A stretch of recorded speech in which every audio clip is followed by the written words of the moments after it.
So I'm Mike. I do marketing at HubSpot. I'm going to talk about the sort of ABCs of startup marketing. And I will go through the entire alphabet. So you guys should wait to see Arrington probably about 4 or 5 hours from now. Before we get started, so I'm on Twitter, as like everyone is. So if you want to tweet good things, bad things, whatever, I encourage the feedback. And if you want to download the slides, I've already got them up there, so you can actually grab them right now if you want to. And anything I say up here is fair game, good, bad, or ugly. Hopefully most of it will be good or, well, hopefully good or ugly, not bad. So there's a little bit of prior art in terms of startup marketing, right? And there's two sort of URL/people I would direct you to. So if you're interested in sort of the product market fit stuff, Sean Ellis has some great things. If you're interested in sort of startup marketing metrics, Dave McClure has some really good stuff as well. So those are two places I would direct you for things not contained in this talk. As I get started, I want to sort of tell you guys a little bit about, first thing, who's actually, before seeing me on the agenda here, who has heard of HubSpot before? Okay, wow, interesting, great. So we're still call ourselves a startup, probably will forever, I hope, because I love it. But we're a SaaS for marketing, so software as a service marketing tools for marketers. We're 160 employees. We've raised $33 million in 3 different rounds, and our price point is sort of between $3,000 and $15,000 per year, just so you can sort of put some of the things I'm going to talk about in context. And our value proposition is that we try to make things easy and integrated. So most marketers today use lots of different tools, and it makes their lives really, really complicated and difficult because they're trying to do lots of different things. And we believe that putting all those things in one place and making it easy and integrated makes their lives better. So that's our value proposition. And as you've heard a little bit about, we've grown a ton in the past 3 years. If you compare us to other companies that are like way bigger than we are, we've generated a lot of web traffic at a relatively low cost using the things that I'm about to talk about. And through that process in the last 3 years, when I started, I was 5th employee at the company. We had 4 or 5 customers that were basically on what I called the Brian Halligan Friend Rental Program. Brian Halligan is our CEO. They would basically pay money every month so Brian would return their phone calls. Because at that stage, as you all know, in the early days, the software isn't very good. So we used to call it the Brian Halligan Friend Rental Program.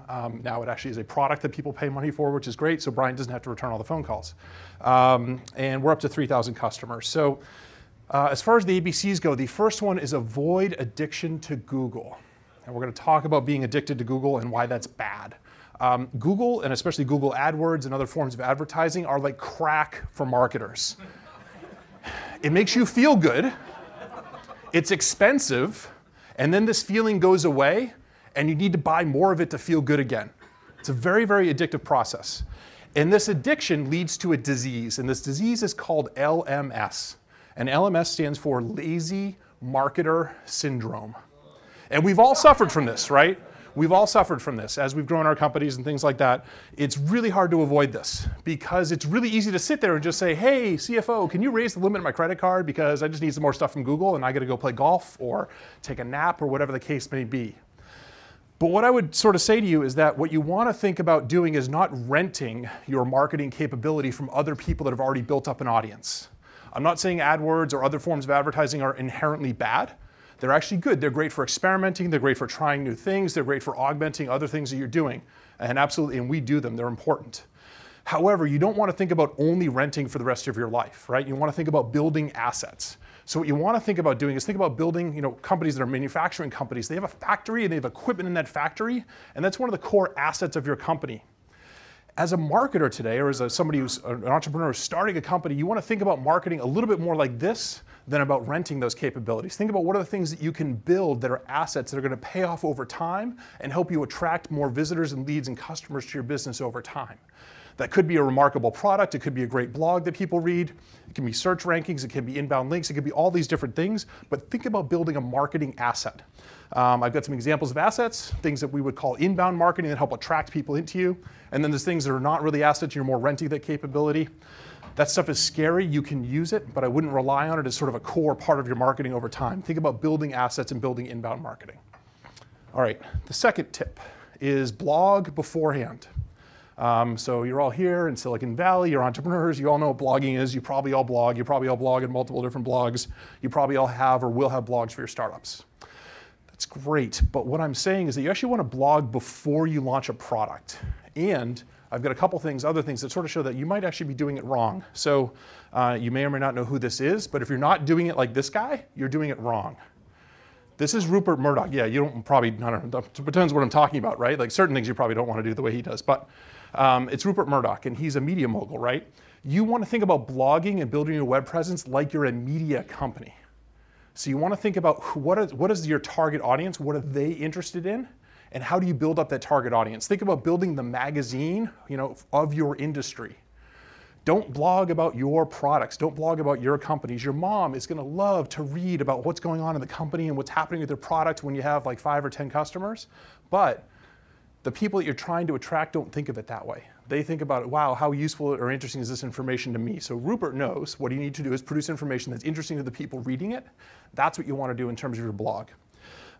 So we produce all different types of forms of content here at HubSpot. This is one of the examples of forms of content. We produce cartoons, and we produce cartoons that we think marketers and business owners are going to be interested in and like. And so here's an example of a cartoon that also underlines the point that I just made, so it's sort of very meta.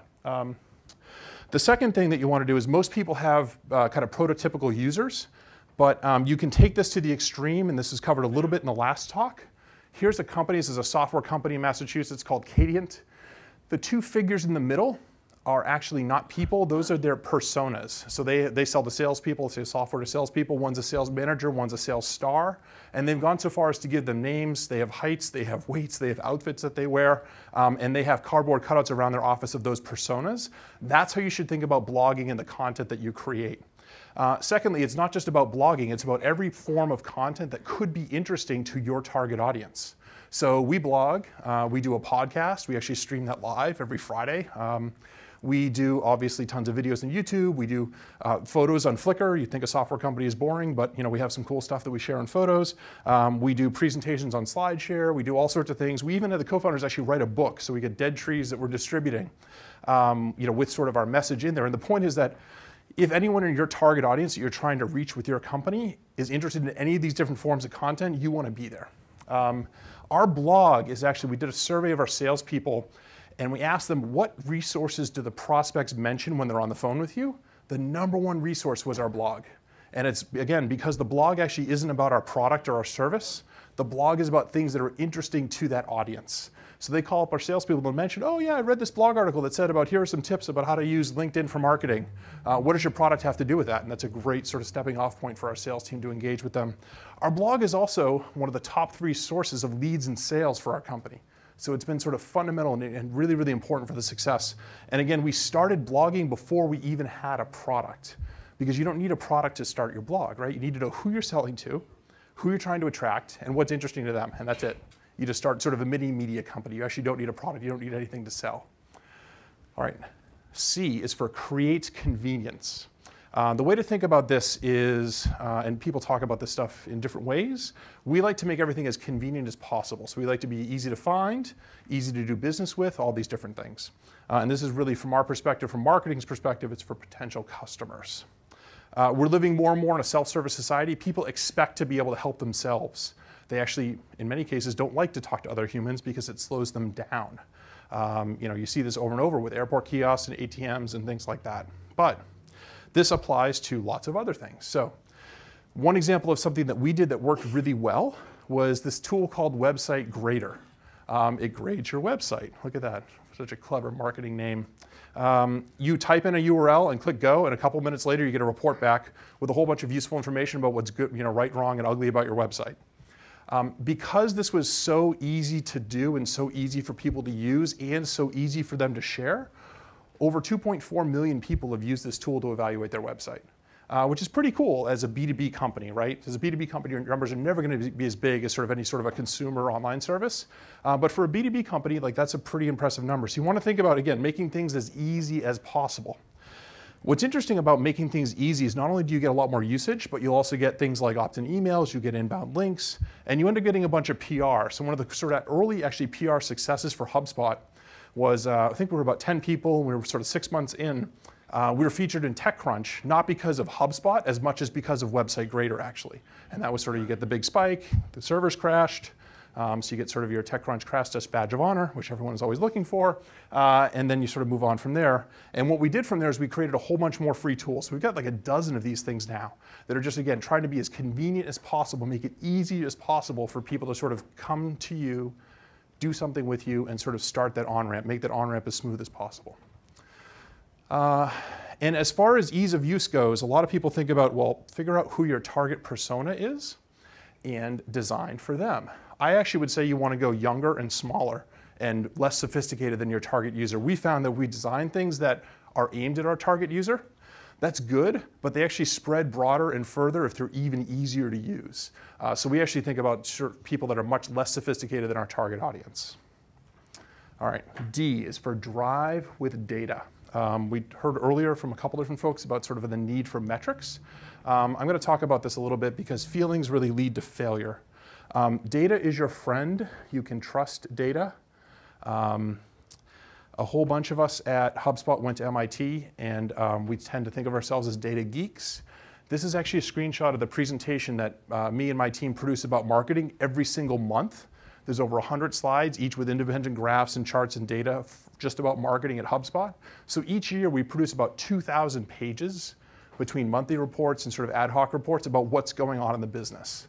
And I think that's really, really interesting about that sort of thirst for data and how much we use data to really drive every single decision that we make. So I would tell you in the early days, you may have a lot of gut feel, but try to apply metrics to everything that you do. It will really help you make better decisions. It'll also help you sort of set that framework and that culture as you grow. So it was one thing for sort of the original kind of 5, 10 people in the company to think this way, but now we've got 160 people that all think this way, which is great. And it really helps you sort of scale the company if everyone's approaching their decisions from a data-driven point of view. One of the ways that we think about marketing and measuring marketing is measuring each and every step in the process. And we use lots of graphs that look like this that sort of measure the funnel of sort of website visitors through to customers. And for every business, the steps in between may be a little bit different. But we think about measuring each of those steps and measuring them in small increments and measuring the conversion rate among those steps. And so you can look over time and see different trends about what parts of your business are growing, what parts are not growing, where are you losing people, how are those conversion rates changing over time. And then what you do, this is obviously an aggregate, you drill down and you think about each individual sort of slice of that traffic, where it's coming from and what those look like. And that helps you diagnose problems and sort of helps you improve the business. Because what you'll find is you'll find some certain areas that, oh wow, that's really interesting. Organic search works really, really well for us, but social media doesn't work really well for us, for instance. And then you can make different assumptions. You can start to measure that more, and you can start to make some changes in your business. Maybe do more of one thing, less of another thing, or maybe change how you treat certain traffic coming in. There's all sorts of things that you can do, but that's the type of analysis of peeling back those layers of the onion to help you sort of improve the business. You want to set targets for all of your key metrics. I think a lot of times people measure things afterwards, but they don't set targets in advance. We found that sort of after the first couple months even, it was good to set some targets. So even if the goal was we just want 4 new customers next month and we only have half of a salesperson, that's still a good target to set, even if you miss it, because missing it tells you something. Also, building up a target-driven mentality in the company helps you achieve results, and that helps you scale later on and helps keep people focused on results. So you want to think about that. We set targets for every different group within the company, and we measure those over time, and you want to measure them in small increments.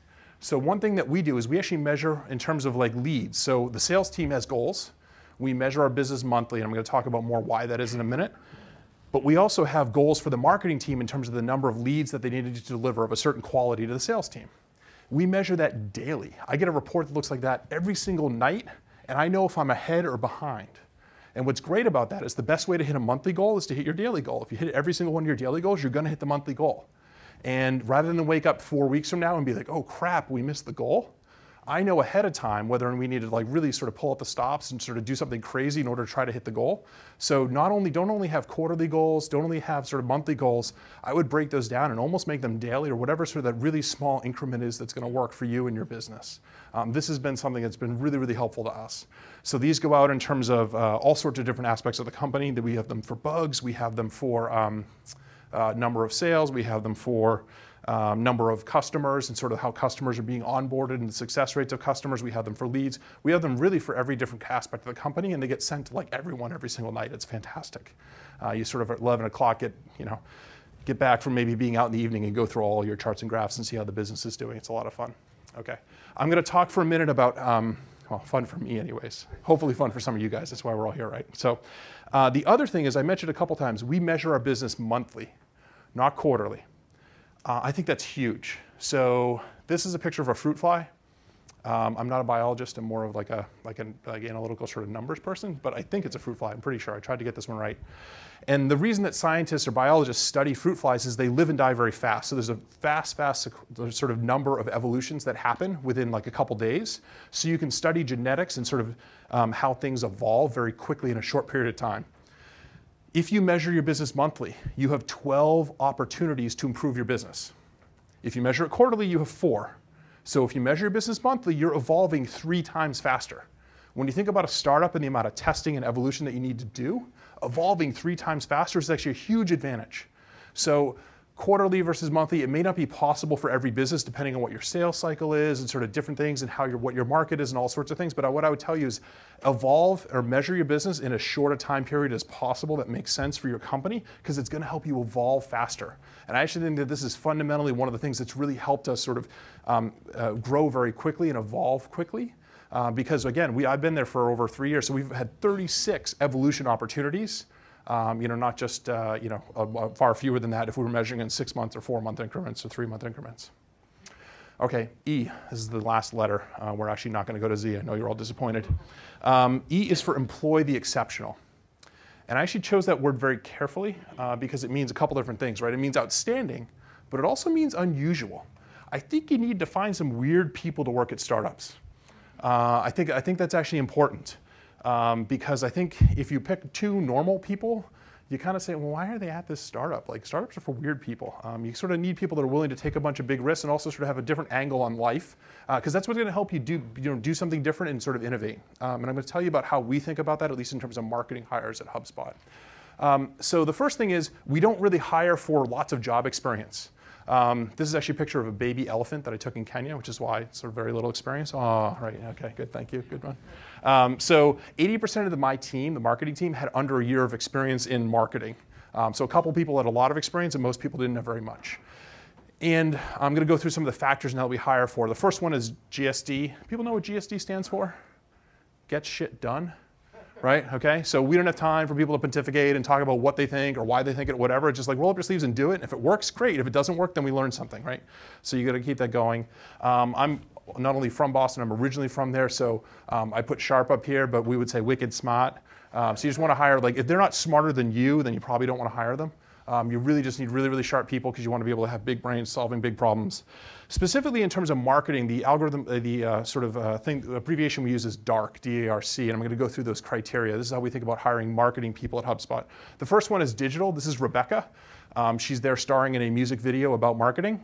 She was a marketing and PR major at Boston University. And she lives her entire life online. So by digital, I mean a digital citizen, people that really get the internet and like they couldn't live without it. Like it's like intertwined into their lives. The second one is analytical. I talked a little bit about this earlier in sort of the data section. This is actually a shot of 3 of the MIT MBA interns that we hired for the summer. They each required 2 computers because they were running different models on each one. And so we needed 6 computers even though we only had 3 interns. They were very analytical. You want to hire people that have that analytical mindset and think about making data-driven decisions. The third is for reach. This is a guy, Dan Zarella. For you guys that are into social media, you may have heard of him, may have followed him. We hired him. And the reason we hired him is we try to find some people in marketing that have this sort of gravitational pull, either in terms of the people that follow them or read their blogs or things like that. Like there's evidence that they attract people to what they're talking about, what they're saying. So Dan was actually asked by O'Reilly to write the social media marketing book because he's a viral social media scientist or something like that, and he's done lots of research in this area. So having people that sort of, have that reach and are attracting people to them and have that passion to bring people in, that's really, really important in terms of hiring marketing people for your companies. And the last one is C for content. We like to hire people that are content creators and just can't help but create content. So this guy on the right is Kip. We hired him because he was running a great blog, sort of independent of his job. We said, wow, that's an awesome blog. How about you come here and make our blog even better? And he's been doing that because he naturally creates content. So he has, conference calls on, different video services and records them, is creating blog articles, all this stuff. He naturally just like oozes content. Like he walks into the room and he's like already posting stuff, and you can't hang out with him and not have him create content about that experience. And creating content is a really important fundamental part of marketing today. The other thing that we do is we try to use all sorts of different products in order to keep our entire team internally as well informed as possible. And so, we have a wiki.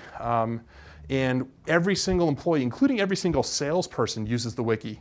Let me tell you, the salespeople initially, they were like, actually there's a quote on the wiki about this, which is kind of funny because it's sort of recursive, right?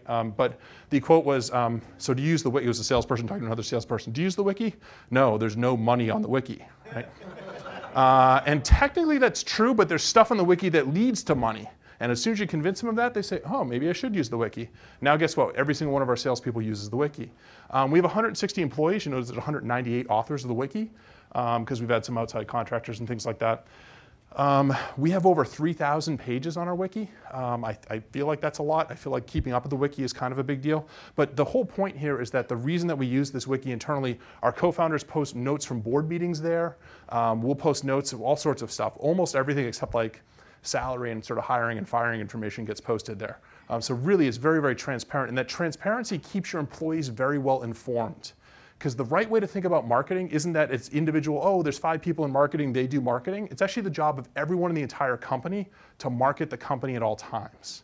And you want, especially in the early stages of a startup, to have people that are so passionate that they can't help but talk about your company. And the way you make them better marketers is by informing them as much as possible about everything that's going on. Imagine if everyone in your entire company could go to every board meeting and be like, wow, I understand exactly what the strategy is and the long-term vision. I know how to talk to people about this. That's what you want, and tools like a wiki can help you enable that. So that when they're naturally having conversations with people, they're saying the right things and talking about the company in the right way. That's super, super important because we only have 15 people in marketing, but I feel like I have 170 sort of evangelists out there that work at the company in other roles. So the way I would think about this is as you think about building your companies and starting to do marketing for them, is a few questions that you might ask yourself. The first one is, are you regularly creating new share-worthy content? The second one is, are you promoting your content in social media conversations? Are you optimizing your content both for search and social? Are you making it something that people want to share and makes it easy to share? And make sure you're doing the right things in terms of search optimization. And are you then converting? Think about the stages of the funnel, measuring each of those stages. You're converting as many of those visitors that you're attracting into customers. And so basically stop thinking like a marketer or an advertiser. It's funny that a career marketer is telling people to do this all the time, but stop thinking like a marketer or an advertiser. You want to think a lot more like a publisher and a socializer, and that's really going to make you successful today in terms of marketing. So at this point, I think I don't want to hold the stage for too much longer because I think I've got maybe like a minute left. So I want to thank you all for your time. I had a lot of fun. It was great to be here. Really fun. Thank you.